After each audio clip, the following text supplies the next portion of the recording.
Auzubillahiminashaitanirajim. Bismillahirrahmanirrahim. Dear students, Assalamu alaikum wa rahmatullahi wa barakatuh. This is Manzoor Ahmad Ganai, lecturer History Boys Higher Secondary School Tral.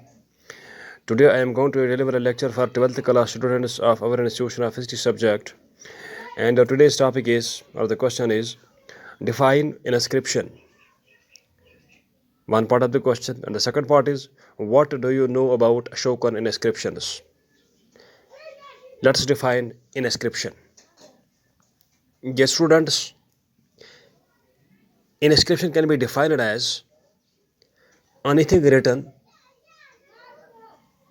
in an engraved or carved form on some stone, metal, or anything else.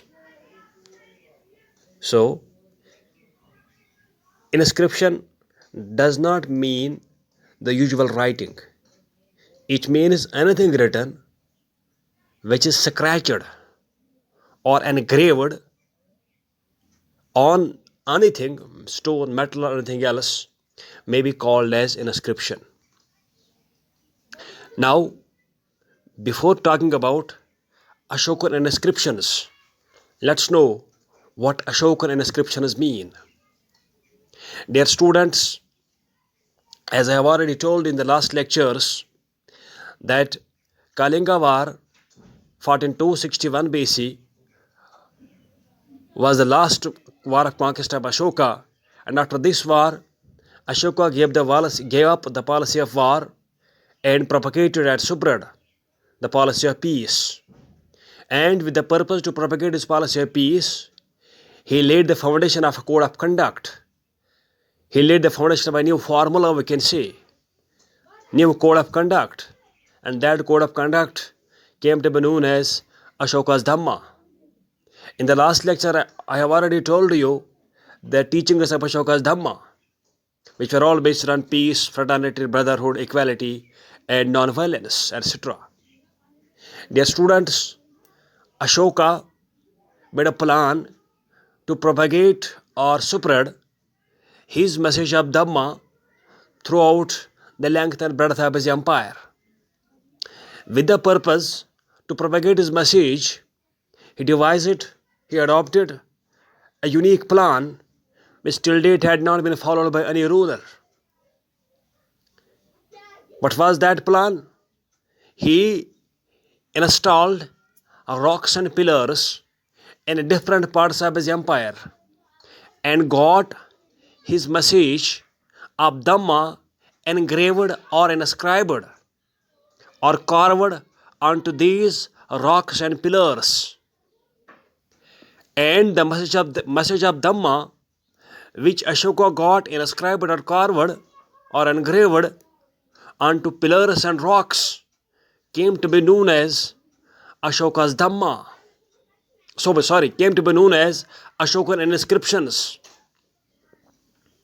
And there are hundreds of inscriptions which have been found throughout the Ashoka's empire. And these inscriptions have been broadly divided into some categories. Let us talk of some categories here.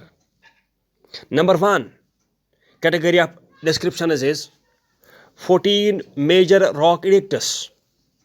14 major rock edicts. Dear students, these inscriptions are 14 in number, and these are called major. This is called major. Why? Because these were elaborative and extensive in size. These inscriptions. Why these have been called? And these were written on big rocks. These were written or engraved on big rocks. Now the question is, why we have used the word here edictus in place of inscription? Because we should have written, because we have been already talking about inscriptions. So we should have written 14 major rock inscriptions. But we wrote 14 major rock edicts. I understand, I feel that you have understood the first three words, 14, major and rock. 14 means the 14 digit. Major means extension and elaborative in size. Rock means a big stone, a huge or the large stone. And why now edictus? Because inscription means something written by anybody in an engraved form in a carved form on any stone, metal, or anything else. But edict means an inscription. Edict means an inscription which is inscribed, which is engraved by a ruler on a stone or pillar or anything else as an official command, as an official order. So inscription can be anything written by anybody in an engraved form or stone or pillar. But edict means an inscription with an official order. So therefore, the word edict has been used here, because edict means an official order, because these inscriptions were official orders issued by Ashoka to his people, to his subjects. Therefore, the word edict has been used in place of an inscription. So the first category is 14 major rock edicts. These edicts, these commandments have been found in 14 places, in different places of Ashokan Empire, which were 14. These rocks were 14 in number, and extensive messages of Ashoka's Dhamma have been inscribed on those 14 rock edicts. Number 2, minor rock edicts. Minor means these rocks were smaller in size and shape, and as such, smaller message of Ashoka's Dhamma was inscribed on these smaller rock edicts. In the same way, there is number 3, Kalinga rock edicts.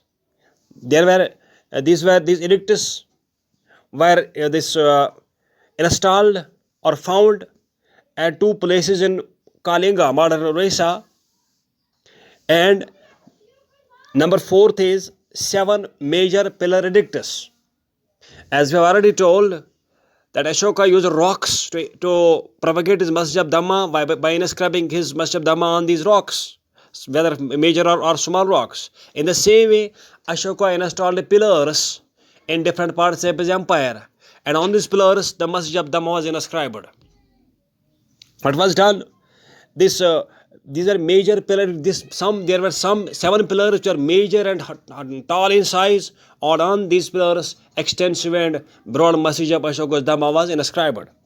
There were another category, 5th category, 4 minor pillar edicts.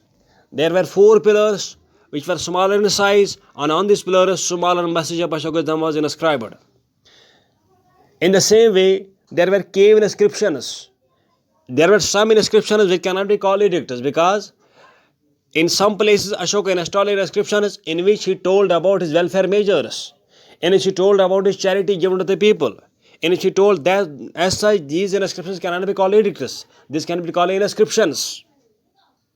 So in general we can say there are generally 6 kinds of edicts or inscriptions of Ashoka. Number 1, 14 major rock edicts.